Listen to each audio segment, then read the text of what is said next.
All right, y'all. Welcome. This is Ball Knowledge Unscripted. I'm Jason. My man here is Kareem. We're just going to talk all things pretty much football, baseball, and basketball when it's in season. Yes, sir. So we're going to kick it off with a little college football action. What'd you think of the games this weekend? Man, good slate this weekend, man. Yeah, it was. Thought some of the games would be a lot closer than what they were. Uh, but it was a good slate of games, man. Yeah, I enjoyed it. There's some real good ones. I think, man, I was I really thought Penn State was for real, even though they lost last week. I really thought that this was going to be the point where James Franklin turned the corner and and would get over, because that's, even though he kind of did it earlier, like it's kind of what Ohio State did last year. They lost a game early, they lost a game late in the season. We won't talk about that, but to a lesser team, a Yeah, yeah, team yeah, that yeah, yeah, of a course. team they should have beat. Shouldn't have lost two. Yeah. Yeah, so I kind of thought maybe that was Penn State this year, checking those boxes early, and mm, that was something. Man, yeah, watching that Penn State UCLA game, I understand it from a defensive standpoint. UCLA brought in a new OC, but man, they offense looked like turd, man. Yeah, it didn't look good. I was I was shocked. I mean, they only ran the ball for 31 carries, 157 against UCLA. I mean, UCLA is Who a was coming team. in with 0 wins, by the way. Yeah, they've pretty much been getting slapped around all year, and they did the slapping around, and it wasn't even just the score. I mean, they UCLA ran it 53 times for 269, three tutties. They had 435 yards. They caused three fumbles, which Penn State only lost one of them, but still, the fact that they were, penalties were about even. But I'm kind of wondering, and we'll see this weekend. I'm wondering if, and this is not an excuse for Penn State, that's a game they should win 10 times out of 10. But I'm wondering if there is anything, and if we see a trend of teams that go out west and play. You're talking Penn State. You're talking from the Eastern time zone to the Pacific time zone. I mean, that's big. So we'll see if that ends up being a trend. I'll be curious, because I think, does Indiana go to Oregon? No, I think Oregon goes to Indiana. Or do they? Let's see. So I feel like that game's coming up either next week or the following week. Yeah, no, they go to Oregon next week. Yeah, they go. Okay, they go to Oregon this Yeah. week coming. Yep. So Yep. that'll be interesting. If they go out there, now that's a more evenly matched up game, so I'm not saying if Indiana loses, but if for some reason Indiana looks off, because they haven't looked off yet, really, if they go out there and they look off, plus Michigan goes to USC, those are two, I would say, fairly even matched teams.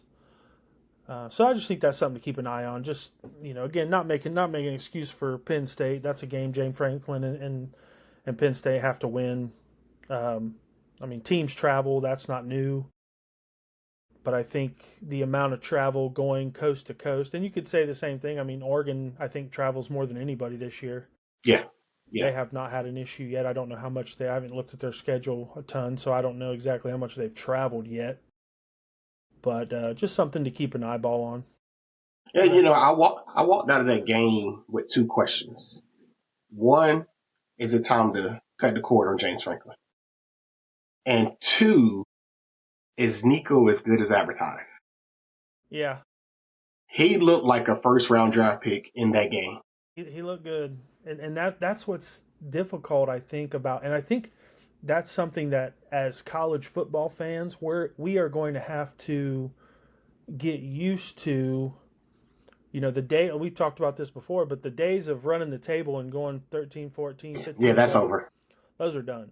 And if you do that, wow, because that's a big deal. And Ohio State may do that this year. I mean, they look good, but just like in the NFL, as we saw yesterday in the last couple weeks, it seems like teams are losing 1 or 2 games a year to teams that they normally wouldn't. And is that like my least favorite thing in sports, even at the college level, is that a team got outcoached. That's trash. These are adults. Now, this is not high school. I hate that term, outcoached. At the end of the day, the coach, I mean, now I'm not talking if it's a coach and he made poor choices with timeouts or things like that. But at the end of the day, the player has to go out and perform, right? Absolutely. That's I heard that a couple times. You know, James Franklin got out coached. I don't know if he got out coached. I think UCLA came to play and Penn State didn't. Yeah. I think Penn State. I think the players as a team looked past UCLA, and UCLA came out and punched them in the mouth. Yeah, absolutely. I agree with that.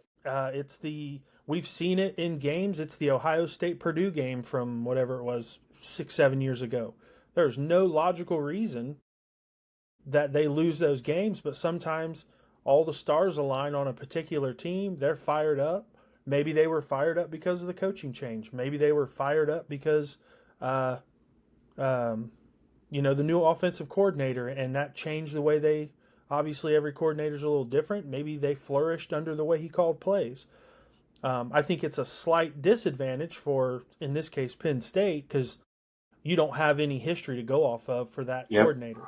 Again, exactly. That is not an excuse for Penn State. I don't care if, if Bill Belichick's calling the plays. Talent-wise, you should have dominated that game. Easily. But your first question about James Franklin, I saw that all over Facebook this weekend, and I'm just like, I remember Michigan going through that after the first few years with Harbaugh, and my question is, one, is Penn State relevant most years? Yes. Yes. For the most part, they're in the conversation most years. Mm-hmm. Who are you going to go get? Yeah, that's the question right there. Like, what proven commodity is there out there that you can say? I mean, because I would argue 2 of the best college football coaches are retired in Urban Meyer and Nick Saban. And that pains me to say Urban Meyer, but that guy knows ball. He knows ball. So if it's not like you're in a situation where you're going to go out and get one of those guys, right? Now, and I don't know, there's always, it seems like every year, and this is a head scratcher for me, every year that there's a big name, especially a Big Ten school, it seems like, that there might be an opening, Matt Campbell's name is like, yeah, why is that? I don't know. I can't wrap my brain around it. I can't quite figure out what Matt Campbell has done.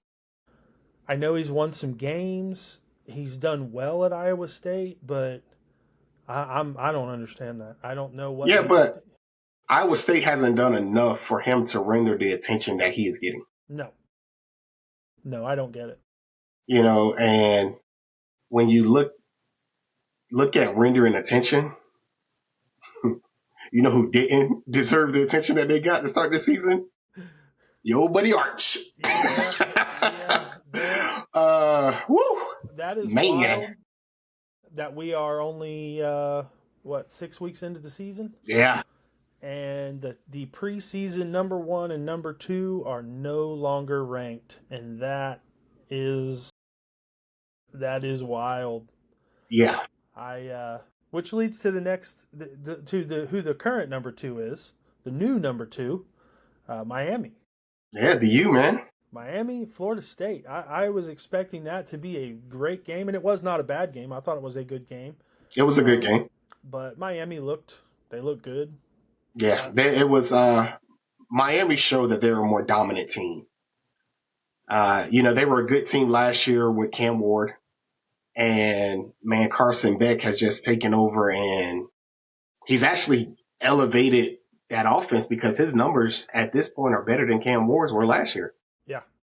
And, man, I wouldn't have thought it. I would argue that Carson Beck, this is the best he's ever looked. Yes. Even Oh, when he yes. was dealing in Georgia, and I'm not really speaking of that last year, but um, he looks great. I mean, and what's why this is a game too where if you look at the stats, Miami only had 14 first downs in that game. Florida State had 29. Miami only ran the ball. They ran it 32 times for 97 yards. Didn't even break 100 yards. And the game was really up until the fourth quarter when Florida State decided to get something going. I mean, it is 28-3 after three quarters.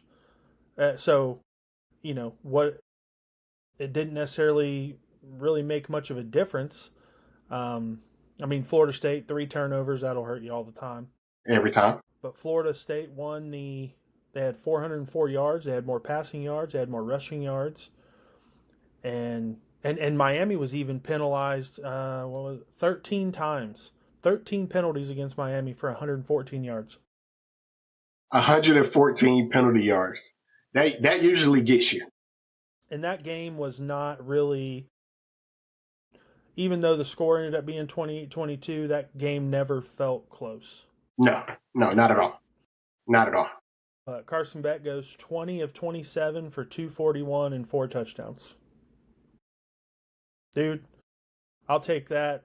Willing and dealing. Every time. I'll take that every time. So, man, I guess if your quarterback's going 20 of 27 for 241 and 4 tutties, I guess you may not need to run the ball. Yeah. You look at him when he came in this season, last season, he was projected to go number 1 in last year's draft coming into the season. And then, he fell off. Numbers weren't good. Whatever happened in Georgia. He's reminding people why they gave him that number 1 projected status, because he has complete command of that offense, and the coaching staff is just letting him have it. Hey, you want to change the play at the line of scrimmage? Have at it, buddy. And he's taking full advantage of it. Yeah, I think he looks good. To me, and this pains me to say, I think they're the only team from what I've seen so far, and I don't think Ohio State's really been tested yet. But from what I've seen, and I'm hoping they can, but I think Miami might be the only team that is going to give Ohio State a game, if I'm being honest. And when you look at both sides of the ball, yeah. I think Ohio State's defense is legit. That's where if Miami can't run the ball, if they're not good at running the ball, you will struggle against Ohio State because you're not going to throw it all over them with the talent they have in the secondary. That Ohio State team, not at all. As much as it pains me to say it, I think they're better than they were last year. Yeah, I agree, man. And what's the safety? Downs? Yeah, Caleb Downs. Caleb Downs, man, he looks better this year than he did last year. Yeah. Stronger, faster. Well, it's and on the offensive side, I mean, obviously Jeremiah Smith is the bar right now for college receivers. But yeah. Tate's getting it done. And look out if it gets to the point where they have 2 legit top end receivers. That's it's like when they had Harrison and Emeka. Yeah. You know what I mean? You guys were studs, man, and saying, man, and saying he's proven not to be a turd, man. He actually looks good, man. Which I think part of that, I mean, I think great receivers can make an average quarterback. Yeah, absolutely. I mean, Will Howard. I'm just going to leave that right there. But, but that being said, he manages the game well. He does all the cliche slogans. He manages the game. Mm-hmm. He doesn't put them in situations where, to create turnovers. He does all the right things. But, yeah, he threw for, it was Minnesota, but Minnesota, at the end of the day, is still a Big Ten team. It's still a Big Ten program. There you go. There you go. You can't. They only And finished. I'm starting to get to the point where it's like, you just have to play who's on your schedule. Yeah, but If they're having a down season, hey, you just blow them out in the water. yeah, I mean, Minnesota threw the ball for 94 yards. So, I mean, that, I mean, I know it's Minnesota, but Minnesota is, you know, that's still, I mean, you hold anybody under 100 yards in the air. I mean, that's crazy. That's Unless it's Navy, and then it's like right. because they're not even throwing the ball, or Army. But Yeah, they only throw the ball like man, 7 times. yeah. Army doesn't. We don't put it in the air much. We stay on the ground. Yeah. We stay on the ground. And then last but certainly not least, Texas, Florida. I don't even know what to think. That Yeah, that felt bad. That it felt got ugly real quick. yeah, it felt weird the whole time I was watching it. It was I'm not a Texas or a Florida fan obviously, but I didn't enjoy watching that game. I I really didn't. I feel bad for Arch Manning. I really do because I think the difference is he's been built up by the media, Yep, not by himself. He's not yep, out there claiming to be great. Uh, you know, I literally think the only thing I've ever seen him even remotely do was where he stood over the guy at Sam Houston, and that had to be yeah. just a release of frustration. Frustration. Yeah. But it's like I don't know. I don't see it. I don't. No, like, and it's weird because I remember seeing his shoulder's hurting. But I remember I went back to look at him at like the Manning Academy, and he was still throwing like that, squinting when he's throwing. And it's like it's painful for him. Well, Like, and even when they show the footage of him from like high school, and you can, and I'm not a fan of dogging any athlete or any team, but when you watch those highlights and the people that he's running by and running around and he's juking and all that, man, those are guys that probably didn't, let alone D1, they probably didn't go on to play college football at any yeah, level. yeah, So I'm like that. I forget what they showed, a scrambling highlight of him during the game, and the kid that he's running away from. I'm like, that. Come on, like yeah. No, that's no, no. the best highlight. But I don't know. I think the you know the even though I'm not a huge fan of the AP poll, I think it's mostly trash. But they did the right thing. Texas certainly doesn't belong in the top 25. No, no, not at all. Penn State, back-to-back losses. The first loss you could have gotten over. That was, Yeah, but this one, yeah. This one was tough for Penn State, man. It's actually tough for Penn State and Texas because they came in the season with high hopes, and now uh, they're not even looking probably at a New Year's Six bowl. yeah, That's to go from ranked 1-3 in the preseason poll to yeah, it's not in it and barely hanging on. Man, yeah, that and I that's a tough way to go out, especially after 6 weeks. right for sure. They haven't even hit the blunt of their schedule yet. And I think it was Florida. Have you looked at Florida's schedule? No, I haven't. Let me tell you this. This is I hadn't really I don't I follow um, football to a certain extent on other conferences, but I looked at their schedule and do oh was like listen to this. This is talk about a and I looked it up because I thought, man, they have to have the toughest schedule in all of college football. So they started off the season. They played Long Island, no big deal. No big deal. They played South Florida, which ended up being a decent team. Yes, They yes. lost that game. Lost that game. Then they went to LSU. Okay. Then they got Miami at home. Okay. They lost both of those games. Both of those, yeah, they lost. Then they had Texas, which was just this weekend, and they won that. Now, next they go, while they're off next week, they go to A&M. Uh-huh. That's number 5 in the country. Then they get a breather, and they get to play Mississippi State. Yeah, the get right game. Then they get Georgia. They play Georgia at home. Then they go to Kentucky. Not a huge game, but it's still a road game in the SEC. And still lose. Then they go to number 4 Ole Miss. Then they get number 12 Tennessee at home. And they finish the year against Florida State. Holy crap! I mean, and what's their record right now? 4-2. 2-3. 2-3. Who are their 2 wins? Long Island, Long Island, and Texas.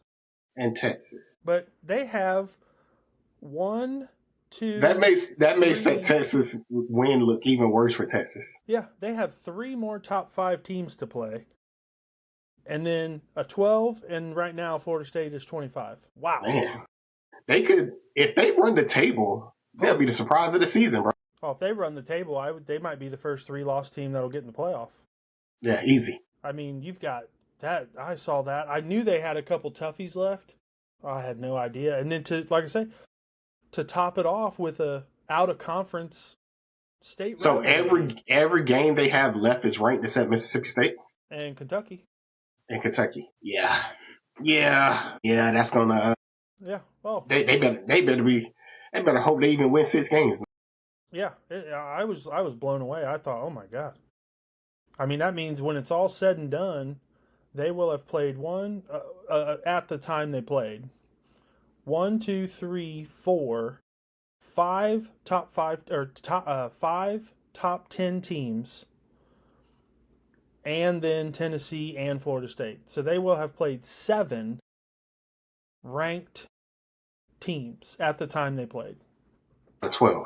Yeah. Sheesh. That's wild. That is wild. When some teams, I think Indiana only has a couple ranked teams on their schedule. I don't even think Miami has anything left now. Miami's done. Yeah, nope. I think they're. So it's just they got cupcakes the rest of the way. Yeah, I saw that schedule and I was like, holy cow. Yeah, their next ranked game probably won't be until Georgia Tech in the ACC championship game. Mm-hmm. Man, that's a brutal road for Florida right there, buddy. Yeah, Whew. Yeah. I was totally blown away. Man, well, hey, that's the life in the SEC right there, buddy. Yeah. It's like Murderer's Row down there. They kill each other off, man. If I hear anybody complain or say like, "Oh, this team's got the toughest," no, go look up Florida. Yeah, I was looking at Indiana's schedule. They have Ohio State this weekend. And no, I mean not Ohio State. They have Oregon this weekking. Yeah. Indiana has Oregon this weekend. And if Indiana pulls that out, you got to start looking at Indiana a little different. I 100% agree. Because they already look good. I mean, they beat the brakes off of Illinois, dropped almost 60 on them. Yeah. And that's another team, which kind of gets us into my last little thing I want to say here is like, who do you feel like is an actual contender? And who are we not drinking their Kool-Aid yet? Yeah, I would definitely say Indiana, especially if they could pull out this weekend. Miami, I think they've had 2 tough tests with Florida State and South Florida. And they beat Notre Dame at the time. Notre Dame was ranked. So I would say Indiana if they could pull out this weekend. Notre Dame, obviously Ohio State. And on the other end, if Oregon can beat Indiana, they're ranked 3 right now. I think a team that nobody's really talking about, and part of it is because of their schedule, because Ole Miss ended up with a pretty easy schedule. I mean, they have 3 ranked games on their schedule. They already played 1, which was LSU. They won. They've got to go to Georgia and to Oklahoma. I think they'll beat Oklahoma. That Georgia game will be kind of tough because they have to go to Athens. So that's not like who's the strong. Every year, there's an SEC team you got to look out for, at least 1, if not 2 or 3. But I feel like we say this every year about Ole Miss. Yeah, I feel it's like Ole Miss, Notre Dame. It's like we say the same thing about them every year, and I think Ole Miss because they have Lane Kiffin. But that means this year, like who's the like if you're a Buckeye fan, who's the Ole Miss, who's the SEC team that you got to worry about this year? That's the thing, man. I don't know. I don't think there is one. No, I'm just like, eh. I don't think there is one, man. No. I would honestly say like Ohio State, Miami, and Oregon are like Yeah. their own tier, and then it's a fall off to everybody else, man. And that depends, right? This weekend, the Yeah, Oregon yeah, Indiana game is going to be fire, yeah, and which I think it's going to be a close game.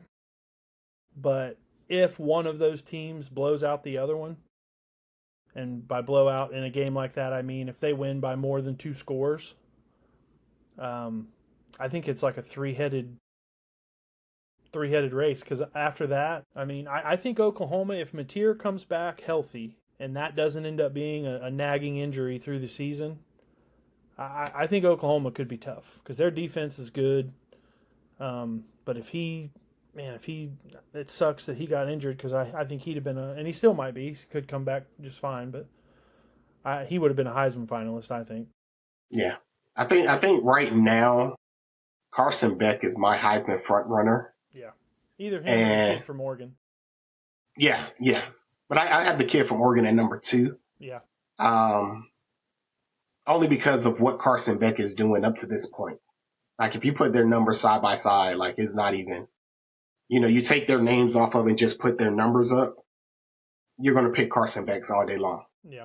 I So agree. I would take Carson Beck right now as my Heisman front runner. But it's a long season to go. We're only halfway through the season. Yeah, that's the beautiful So a thing. lot could change. And that's the thing with Mateer. Mateer was balling, and then the injury, and knocks him out, which sucks because he was having a Heisman type season. For sure. You know, but Absolutely. hey, that's just the way the cookie crumbles. That's part of the game, man. You That's know. it. And it shows how important a quarterback is. I was into my Saturday looking at that Colorado game, and if a team needs a quarterback, good lord. Yeah, I did see Dion's post game press conference, and man, I Yeah, gotta wonder how long a guy like that will mess around with that. In a yeah, sense, like yeah, he doesn't need it. You know what I mean? Like, I mean, I don't know. His legacy is what it is. Um, I just wonder. I wonder how many seasons he will go through that. And it sound and I wonder this too. Like it's he's been battling health issues for a while now, and I've got to wonder the stress of I can only imagine what it's like being a college football coach at any kind of name program. But you got to wonder how long he's gonna hang on and deal with all that. exactly. And losing isn't. That first year at Colorado, it was like, okay, we get it. We don't have the horses that everybody else has. So I think they only won like 3 games, and then they turn around the next year and win what 9, 10 games. And that's what and then you come into this season. Yes, you lose Shador, you lose Travis, you lose basically all your receivers. All of them are NFL rosters right now. And you're trying to rebuild, and it's like you don't have a leader calling the plays, man. Like that is to not have a quarterback to have they still have weapons in that wide receiver room, man.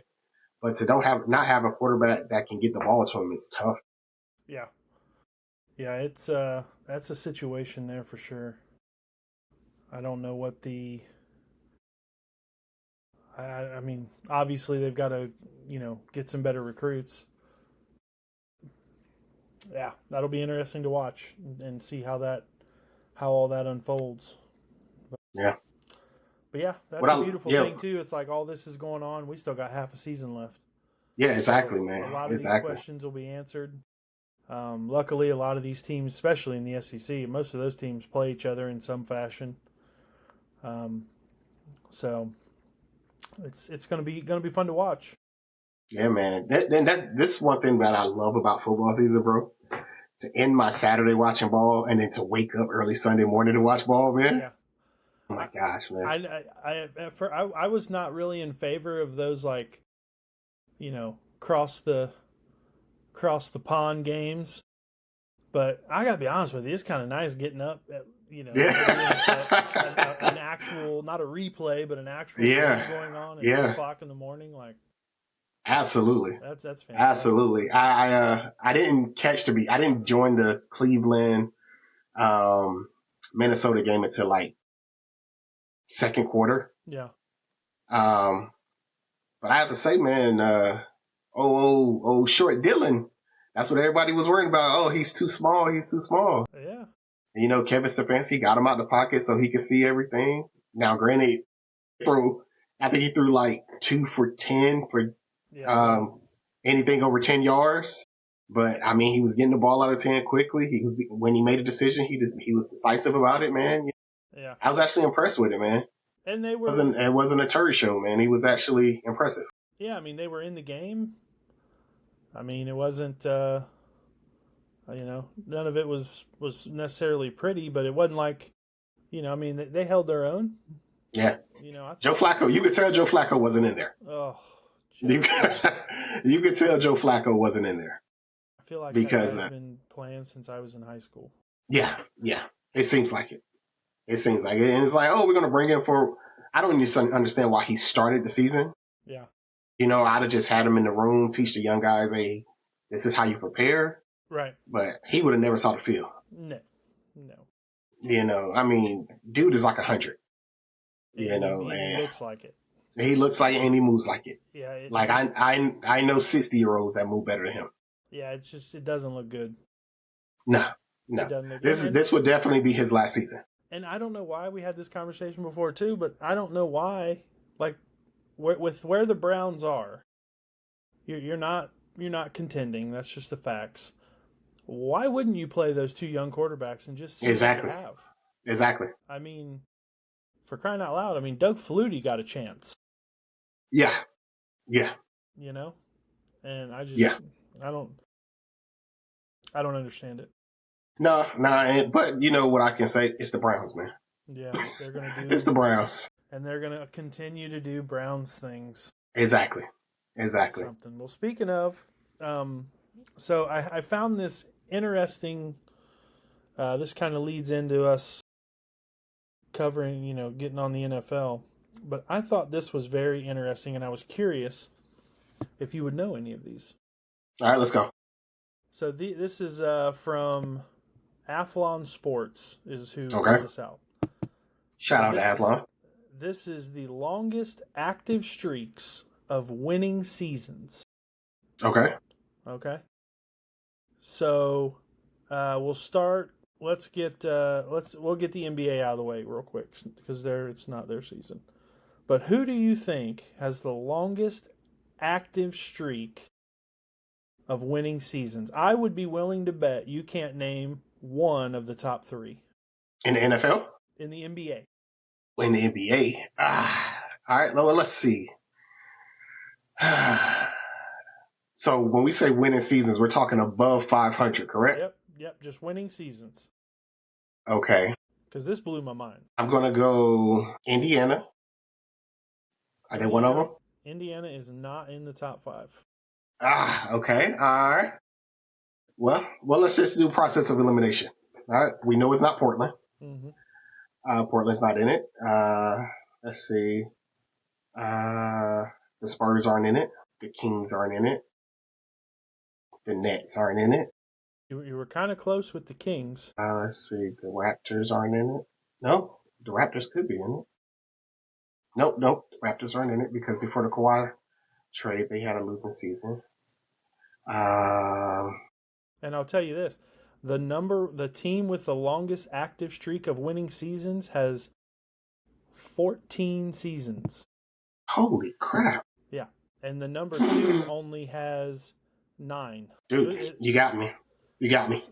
The number 3 team with 8 consecutive winning seasons, that's good for third best, is the Denver Nuggets. Okay, I can see that. Number 2, 9 seasons, is the Milwaukee Bucks. So I was thinking the Bucks, but I'm like, didn't they have a losing season before they won the championship? But maybe not. This one will blow your mind, I think. You better not say the New York Knicks. No, the number 1 team with the current longest active streaks of winning seasons with 14 seasons is the LA Clippers, right? Holy crap. I was like, what? 14 winning seasons and has nothing to show for it. It's crazy. I mean, think how dominant Golden State's been. Yeah. But I remember Golden State having a losing record when I think it was the bubble year or the year after the bubble. The COVID year. Yeah, because they drafted James Wiseman with the second overall pick. So I remember them having a losing season. They're number 4 with 5 seasons. And then number 5 with 4 seasons is a tie between Boston, Cleveland, and Minnesota. That is crazy. Isn't that wild? So baseball. So where's Miami at? It just shows the top 5. Wow, Miami's not in the top 5. That's crazy. So they've had 3 or less. Wow. Yeah, that blew my mind. I'd have never guessed that top 3. And then the baseball. Dodgers. Dodgers are number 2 with 15 straight seasons. Okay, that sounds about right. I want to be biased and say my Phillies, but I know they're not in there. Philly is number 5. Yeah. Tied with the Mariners with 5 seasons. Yeah. Yankees. And actually, I take that back. Technically, 3, 4, 5, and 6 are all tied with 5 seasons. All right, so are the Yankees in there? The Yankees are number 1. 33 consecutive winning seasons. Wow. Yeah. So Yankees 1, Dodgers 2. And then Houston, Milwaukee, Philadelphia, and Seattle. All with 5. Yeah, I figured Houston was in there. Yeah. Where at, I wasn't sure, but I knew they were in there. So I did better in baseball than basketball. Okay. So let's see how we do in the NFL. All right. Okay, let's go. So I know for certain the Pittsburgh Steelers are in there. The Pittsburgh Steelers are on here. They are number 3 with all right. 5 consecutive seasons. So them going 8-8 isn't a winning season. No. Okay, all right. Let's see. How long Patriot Mahomes been in the league? We're gonna throw the Chiefs in there. Chiefs are number 1. Yep. With 12 consecutive seasons. Yep. That's number 1. Yep. Let's see. Are my Eagles in there? Let's see. We got last year. We got the year before. We got the year before. Year before. I want to say we only have 4 or 5 consecutive winning seasons. Philadelphia is tied for 4th with the Cincinnati Bengals with 4 consecutive seasons. Yep. Okay. So let's see. I got 1. Did I get number 2? You got 3. I got 3. Okay. Pittsburgh with 5. Okay. There's one team in between Kansas City and Pittsburgh. And that team, they have 6 consecutive seasons with a winning record. With a winning season. I am going to go with the Dallas Cowboys. The Dallas Cowboys are not on the list. Yes!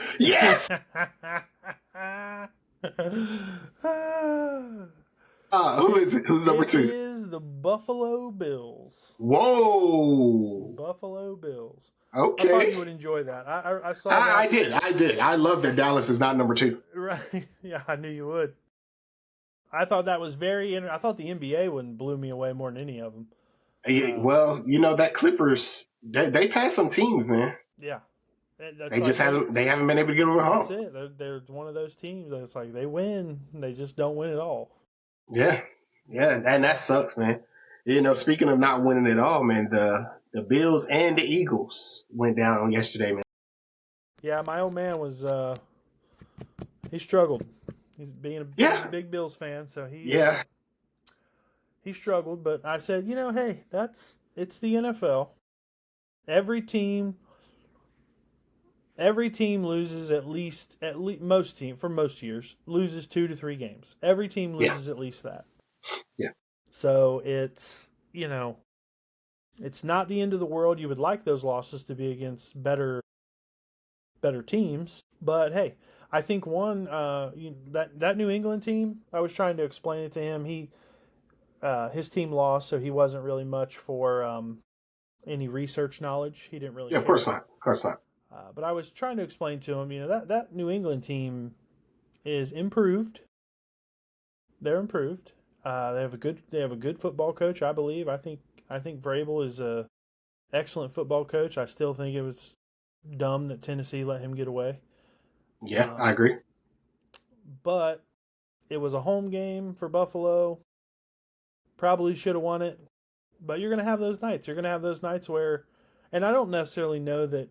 I mean, I think Allen. I think he had one pick. You know, you're going to throw interceptions. It's football. But I think it was just one of those nights where they just couldn't get something going, and sometimes it's a matchup thing, right? It's like the conversation we were having about the college teams. Sometimes there's just certain teams that are a bad matchup for you for whatever you brought to the field that night. You know, there are certainly, you know, if it would have been the Josh Allen that played Baltimore earlier in the year, you know, but nobody's going to be that guy every single game, right? You're going to have off. And then they had 3 turnovers, man. You know, it's going to be hard to win a ball game when you have 3 turnovers, unless the other team is giving you the game. You know, it's like with my Eagles, man. It was a tough game to watch because when we run through the scripted plays, we look unstoppable. But as soon as we have to come off script, man, it's like the offense falls apart. And it's like, is that a OC problem? Is that a player's problem? Like, it was tough to watch. Yeah. I had Go ahead. No, I had a friend of ours in our fantasy chat, you know, reach out and was like, "Hey, I thought the Eagles were going to destroy the Broncos," and I'm like, "Your pops." I had to not respond to that. I had to not respond to that, and you know, I went hiding in my bedroom. I thought it's about sending him a goodwill text. Yeah, just to say, you might want to maybe too soon. Put that in your pocket. Yeah, save that for like Wednesday. Save that for when we see you again. Yeah. You know what though? This goes back to the whole. I mean, I know you love your Eagles. This goes back to the conversation we had where I said I still feel like things are a little broken there. The greatest running back, I still believe he is. Philadelphia had 11 carries for 45 yards. Yeah, I know. And Saquon was 6 for 30. And that, you know, I was going to ask you, like, he didn't get hurt or anything, right? No, he didn't. Because I'm trying to wrap my brain around. Yeah. No, go ahead. I know what you're going to say. I'm trying to wrap my brain around how Saquon only get. In what world does an uninjured Saquon Barkley only get 6 carries? Yeah, that's why I've been drinking all day, man. I've been drinking all day. Like I had to go back and check. I'm like, man, God, he didn't get hurt, did he? No. And you know what I think it was, man? They started listening to the outside noise. He's disgruntled. Devontae disgruntled. We got to get them the ball. Like, how many catches did Saquon have? Catches? 3. 3 for what? 3 for 58 and 1 touchdown. How do the best running back in the league, in my opinion, have more receiving yards than rushing yards? Yeah, which I think most of that came on the one because the one was a 47-yard, right? So the other 2 were for 11 yards. But yeah, I mean, A.J. Brown, he ended up getting 8 targets. He had 5 catches for 43. Devontae Smith looked fine. That's what's weird. I mean, he had 10 targets. He had 8 catches for 114. I don't know. It's one of those games where I think, I mean, you look at it, Jalen Hurts goes 23 of 38 for 280 and 2 touchdowns. That looks like. So this is what I would say to Eagles fans and, you know, Eagles haters. We don't pass like Jalen has maybe 100 yards and we win. And it's, the offense is broken. He goes for almost 300 and we lose. The offense is broken. You got to make up your mind. Well, to me, I would say, again, like, what game plan consists of Saquon Barkley? Facts. I'll say it again. Saquon Barkley Yeah, Mr. 2000. getting this many carries. So, and I didn't watch that whole game. I only saw bits and pieces of it, but I would love to. I may have to look that up, and I'm sure they asked. I'm drawing a blank. Who's the head coach there? Sirianni? Yeah, I got to think a reporter, somebody asked him, "Hey, how did Saquon Barkley only manage to get 6 carries?" You know, because that's a head scratcher. Yeah, and what's crazy, even with all that, we still had a chance to win the game, and that's what's crazy. It blowing my mind because like I say, Dylan Gabriel he played a good game, but when he had to come off script, that's when his deficiency showed. That's like KP is, Kevin Patula, OC. The scripted plays the first halves have been dynamic. And then when he got to come off script, it's like, dude, where's your creativity? Where's the rhythm? Like, what's going on, man? Yeah. Like, we shouldn't go a whole quarter without even kicking a field goal at least. I didn't see the because it looks like they've got Jalen Hurts took 6 sacks. Yep. Well, Landon Dickerson did get hurt. Yeah. Our offensive line is not what it was last season. So they're getting more pressure. I mean, I think I saw somewhere where Saquon is getting 50% of his rushing attempts. He's getting hit in the backfield. Mm-hmm. So, you look at his. Yeah, that's a problem. Yeah. Like, that's ridiculous. Yeah. It's one of the, and I think that's, like I say, I mean, obviously as a fan, you hate losing any game, but you definitely feel like there's games that, you definitely shouldn't lose. But I don't know. I think luckily, again, fandom aside, it's not the end of the world. They're still gonna be fine. They're gonna, and that Denver defense, that defense is good. That Denver they're my fantasy defense, to be honest. Yeah. I benched them this week because they were playing my Eagles, and I took Cleveland's defense. See, that's where what you should do there is you play them, because then it's win-win, right? Then it's win-win. You're right. If you play them, like, what guy wouldn't give up a fantasy? I'd give up a fantasy win for my team to win. Absolutely. Right? But you play them, and then if they beat your team, hey, well, at least I got points off of them. That's true. But Cleveland gave me 7 points, so I'm okay with that. Yeah. Oh man, it was. And I think it's one of those weeks where there were several head scratchers. I thought Washington kind of blowing out the Chargers was a. I wasn't shocked by that. Yeah, I wasn't shocked by that because of what the Giants did to the Chargers. Yeah. And then the Commanders had Jaden Daniels coming back. So I wasn't shocked by it, but what I was shocked by was that Indianapolis game. That game shocked. Well, I will die on the hill that the Raiders are the worst. They not talent-wise, they are the worst run offense in the National Football League. Yeah, there is no reason other than their quarterback situation is not good. But you have a great tight end. You have a running back that has shown flashes of that he could be good. And how are they that bad? Yeah, but 40-6.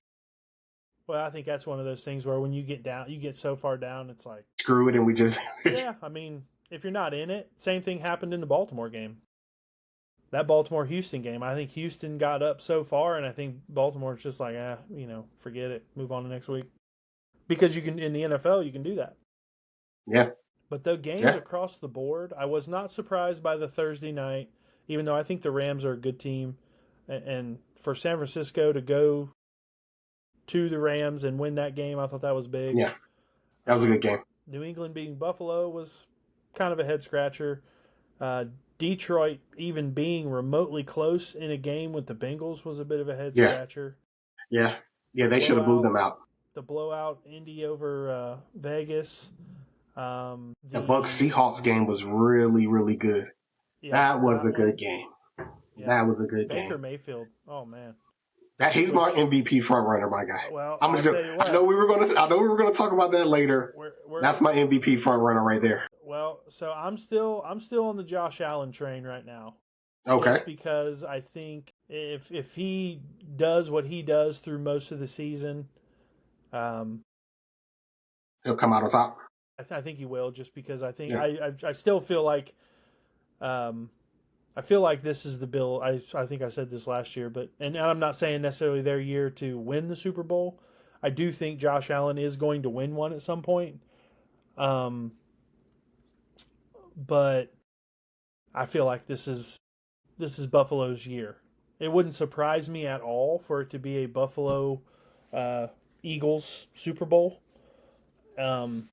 Because we've talked about this before, but all of the great quarterbacks, all not named Dan Marino, who I love by the way, but they all win at least one. Yeah, at least one. So odds are Josh Allen's going to win a Super Bowl at some point. But talking about MVP, with this past weekend, Baker Mayfield is now up to 4th. And odds? For Vegas odds to win the MVP, dude. And hey. I wouldn't be upset at all if Baker Mayfield, dude, that guy is like this generation's Brett Favre. Yeah. Like he's just a ball player. Like yeah, he's a dude, man. He's a Brett Favre, Steve Young, just like he will go in head first and take the concussion to get a first down in week 7. Absolutely. You know, like the guy is just a ball player, and how can you not like that guy? I don't get it. He's not a Baker's my guy, man. For him to, if he keep going like he's going, we know the Bucs are going to win this out. That's a foregone conclusion. But for him to go get the numbers that he's getting, dude, and then look back on his journey from Cleveland to Carolina to LA, and then win an MVP. Oh my gosh, man! Yeah, it would gosh, none of that would surprise. And I think too, if they win their division, which I agree, I believe is highly likely, and maybe he only wins 1 or 2 playoff games, or maybe he wins the one and loses late in the second one.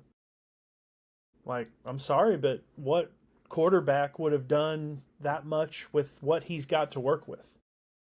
Right? I don't think you can argue, right? Josh Allen, a lot of people would argue, well, he's the best quarterback, so he's got that. James Cook's a stud. He's got some studs.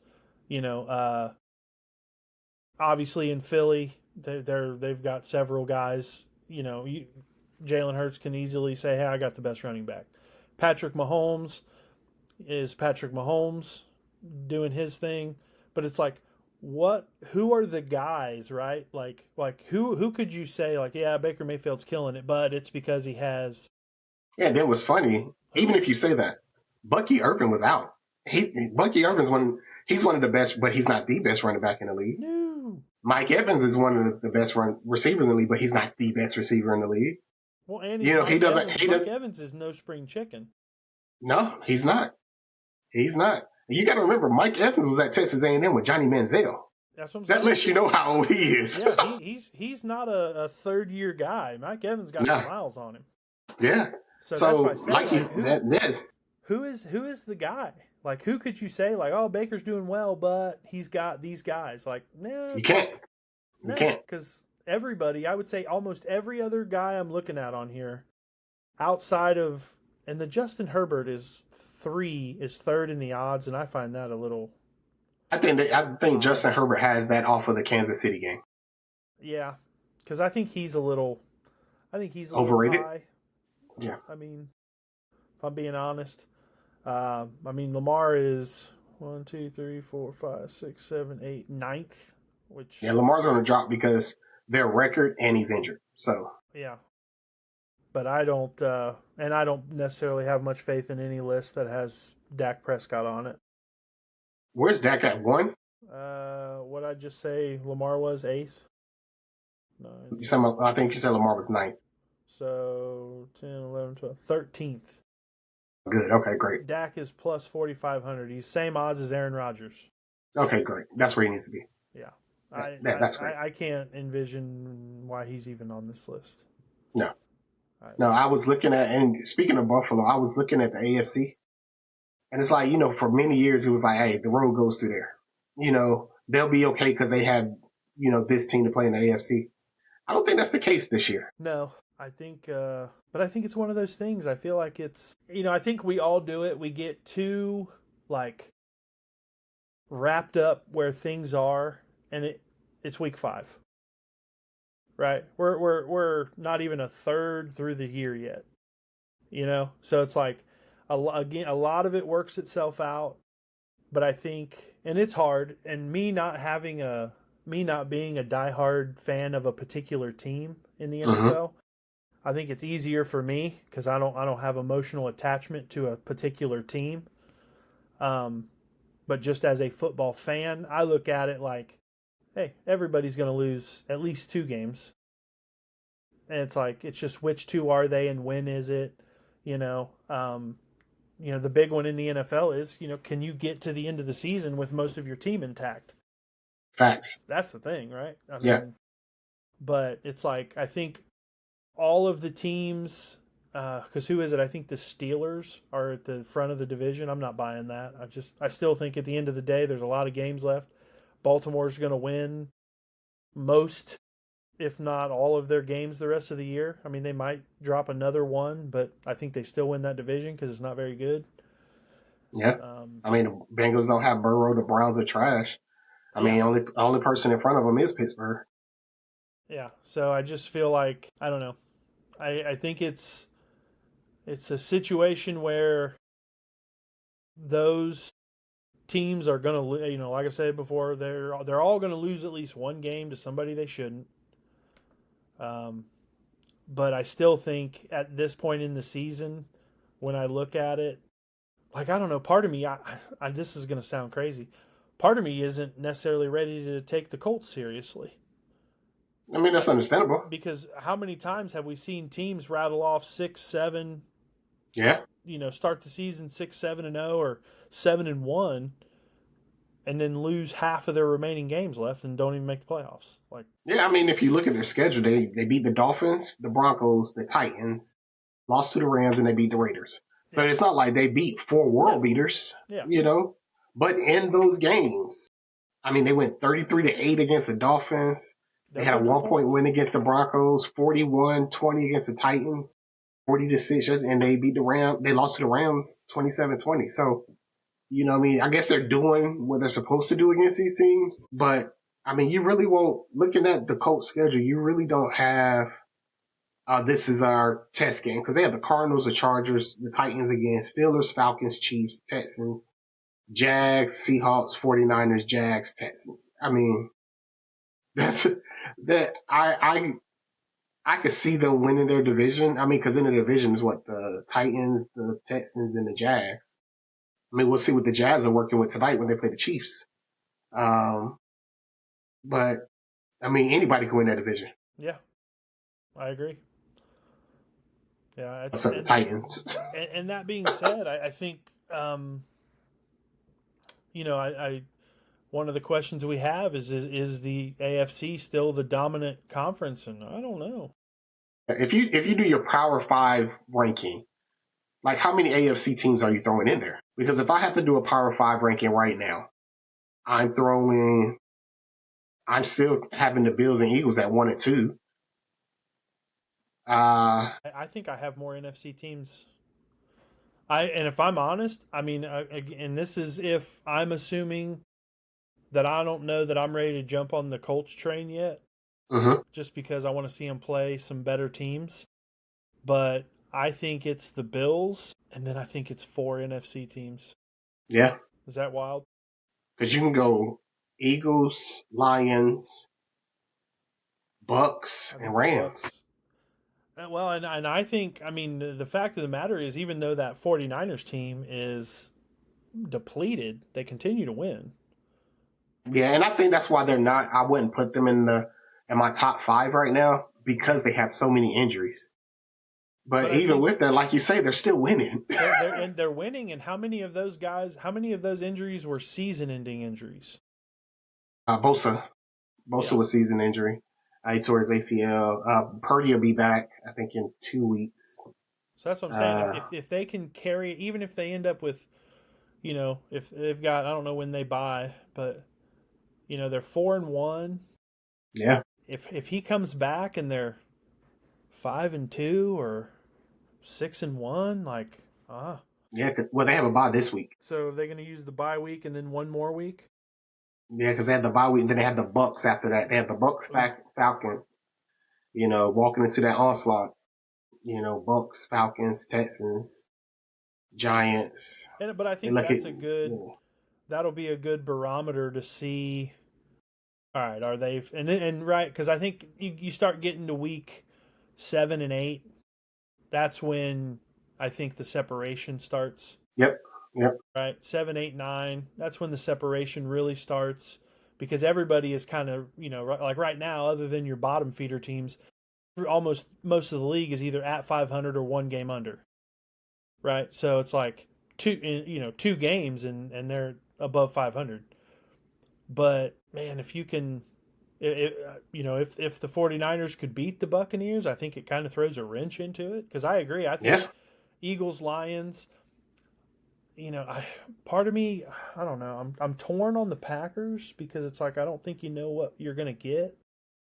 Sometimes they look really good, and then sometimes it's well, honestly, the only game that they really looked good this year was against the Lions. Yeah. Outside of that game, I mean, they haven't really looked that good, because they played the Commanders. They beat the Lions, and they played the Commanders and beat them by 9. Lost to the Browns, and then tied the Cowboys.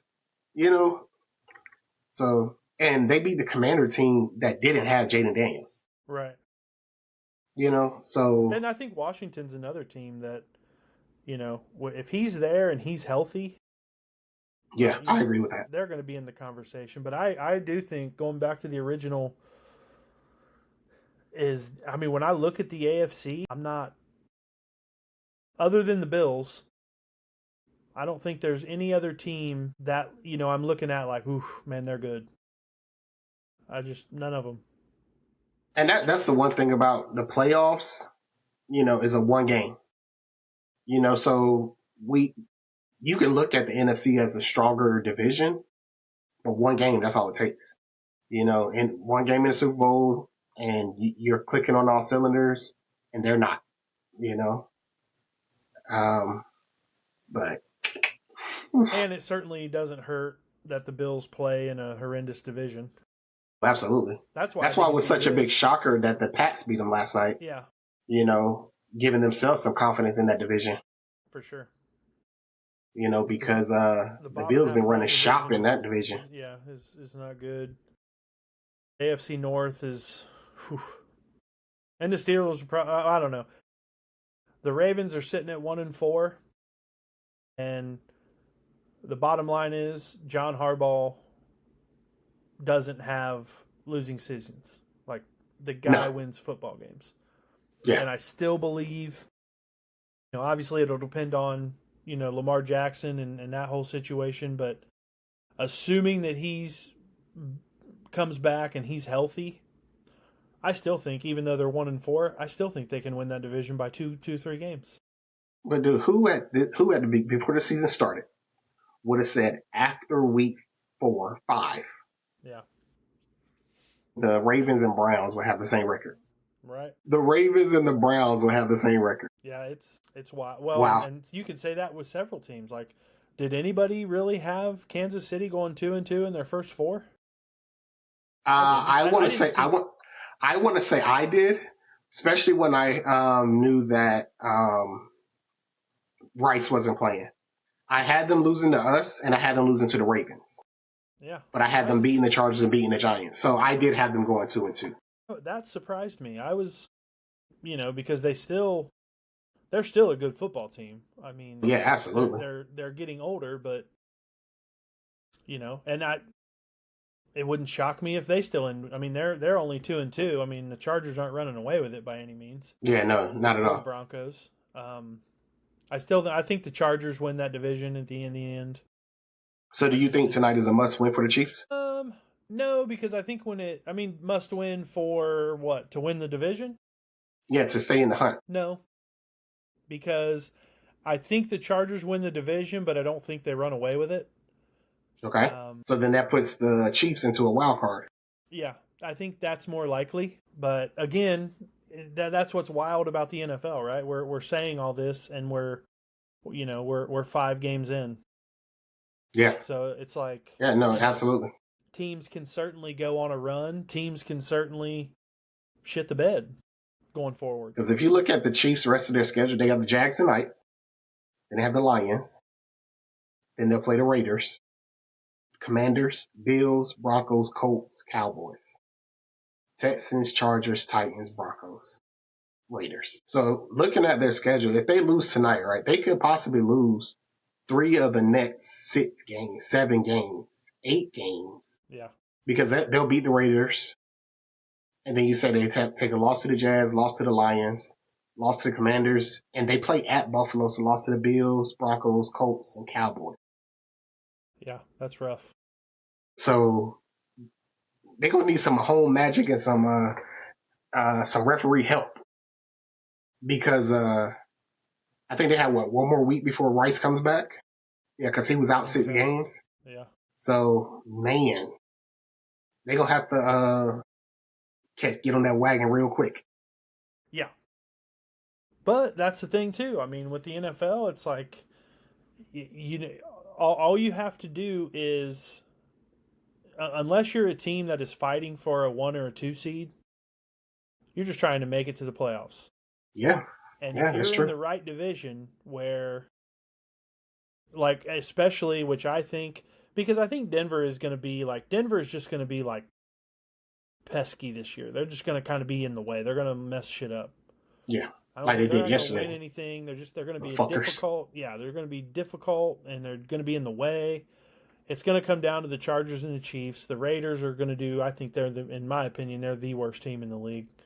Yeah, I think they're worse than the Jets. I don't care that that the Jets are 0-5. The Jets still sometimes like put up a fight. Yeah, I mean they still sometimes Yeah. put up points, and even they do more with less talent. Absolutely. I mean the Raiders have some talent. Why they're that bad, I have no idea. I can't wrap my brain around it. Well, one, their quarterback is average. And number 2, they have Chip Kelly as their offensive coordinator. Chip Kelly. Chip Kelly should not be allowed to coach ever again. Now, granted, yes, he won last year with Ohio State. Yeah. But I feel But like I mean, he crapped the bed when they. Yeah. Yeah.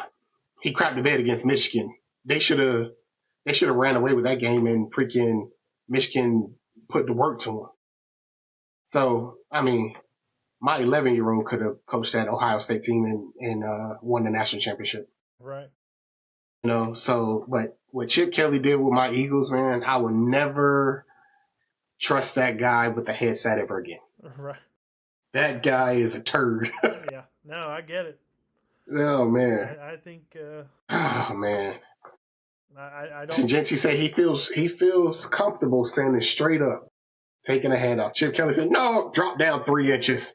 It's not that far. Like, come on, man. Like, are you serious right now? But And I unfortunately, I think Pete Carroll's days, I don't know. I mean, I know he's seasoned. He's up there. I think he's got to be in his 70s. Somewhere. And it's like, I don't know. I think when you look around at the teams outside of Kansas City, most of your other successful teams, if I'm not wrong, don't they have, and I say younger, I mean, they're not 65, but the teams that are legit have younger head coaches. Yeah, because, I mean, if you think about it, most of them are in the 30s or early 40s. Like, you look at Sean McVay with the Rams. The Cardinals coach, I can't think of his name. He came from the Eagles. The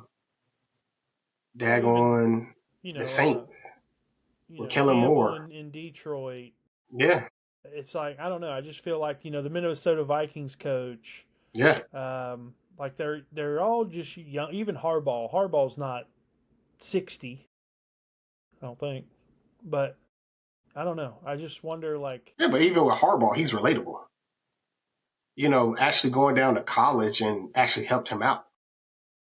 I agree. Leaving San Francisco, going down to Michigan, that actually helped him. Yeah. That being said, I think had he stayed in the NFL, I think he would have won a Super Bowl already. Think so? Yeah.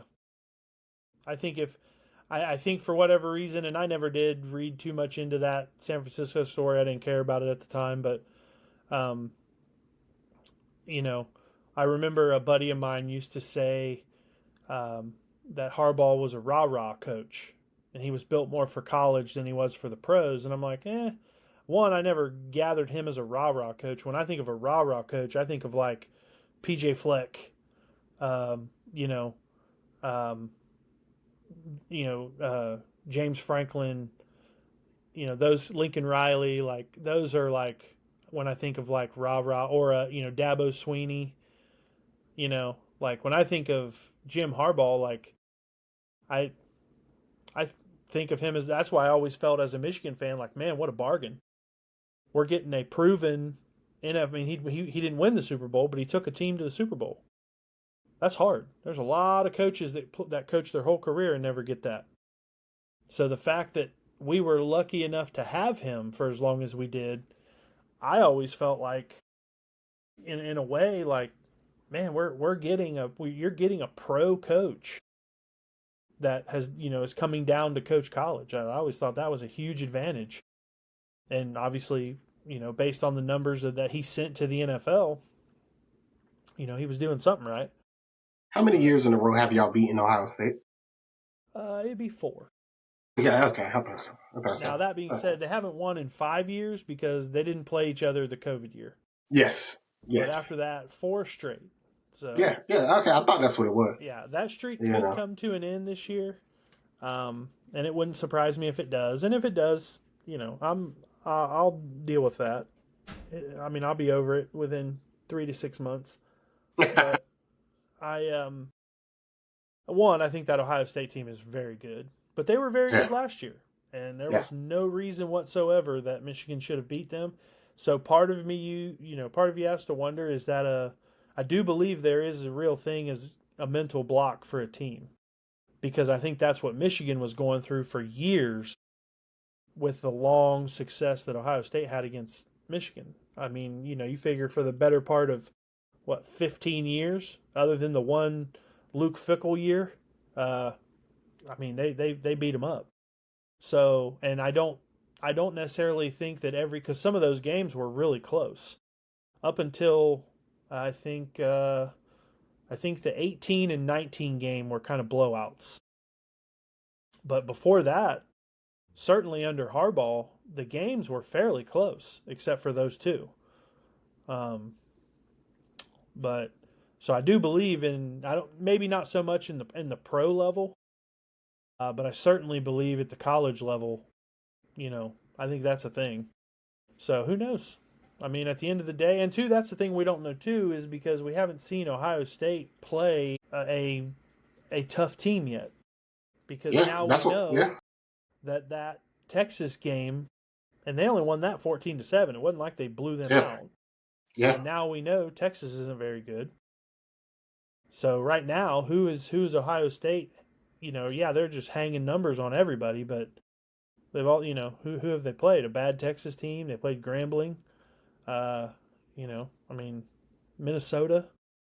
I want to see them play. So, and on the other side of that, we'll find out this weekend. Not that USC is a world beater either, but if Michigan goes in there, and Michigan's never going to be that kind of team that goes in and beats somebody 55-3.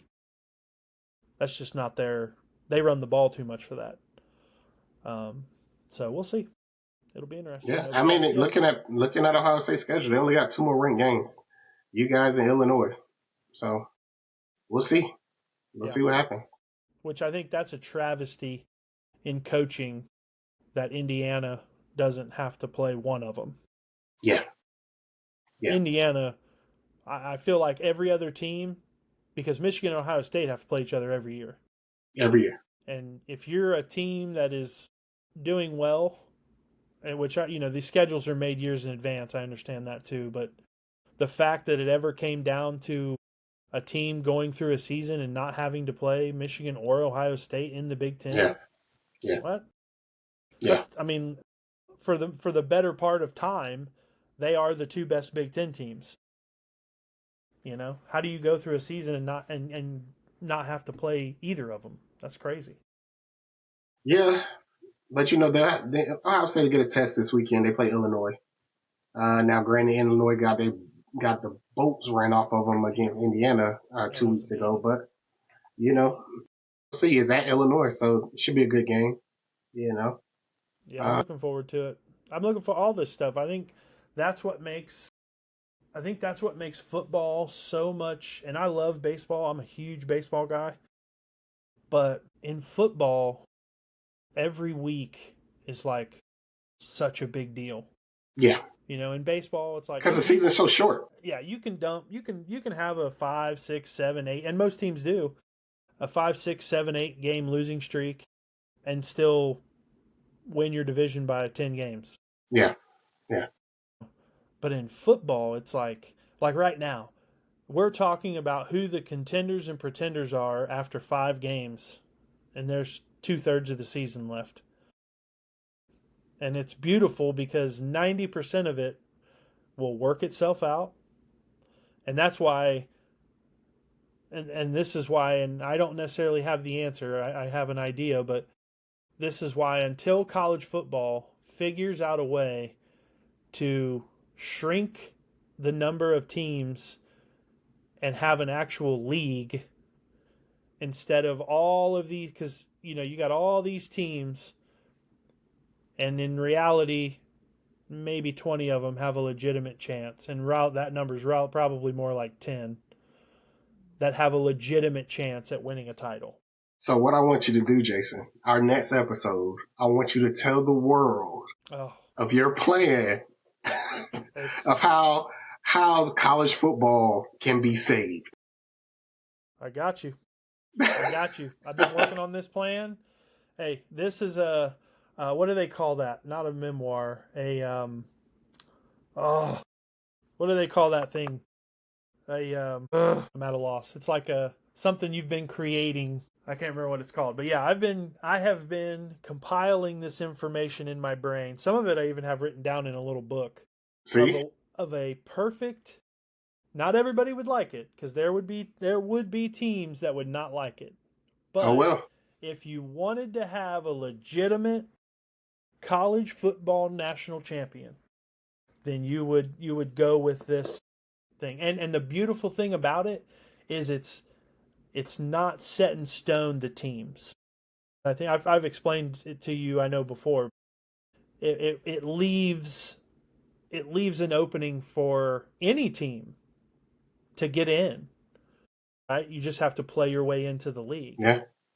And to me, the other thing it would do is and I'll go into it more when I'll break it all down. I have to get some poster board and make like a whole. There you go. Thing. There you go, man. I'm telling you, if we go your route, every week there will be a banger every week. Every week, it would be that all season long. There'd be no more of this bullshit playing Grambling State and Norwalk and or Norfolk, whatever they are, Slippery Rock Teachers College and Bologna Tech and Ascension for the Blind, whatever. Absolutely. It'd be banger games every week. Ascension for the Blind. Just like the way God intended football to be played. Come on. And but you would avoid, and this is the most beautiful, and this is the last I'll say about it. I don't want to give too much away. You will avoid these seasons where teams only have 1 or 2 tough games out of 12 and scoot through and then get absolutely blasted in the playoffs. Yeah. You know what I'm saying? Man, this team's tough. They're going to be like last year. The 4 teams that got byes in the college football playoffs all got beat. Right? Yep. That's not a thing. That shouldn't be a thing. Boise State was a crime. They shouldn't. No, God. That's crazy. That's last season. We're gonna leave last season where it's at. Yeah. So, but yeah, I'll get that ready. I'll have that. I'll have something worked up for that because it's you got to if you go into it with an open mind, it makes perfect sense. Well, we're gonna have that for you guys on next Monday because come Thursday, that's prediction Thursday, baby. Get to find out if our ball knowledge gets us a couple dubs this weekend. That's right. So like, comment, subscribe. We'll catch you guys in the next one. Yes, sir. Peace.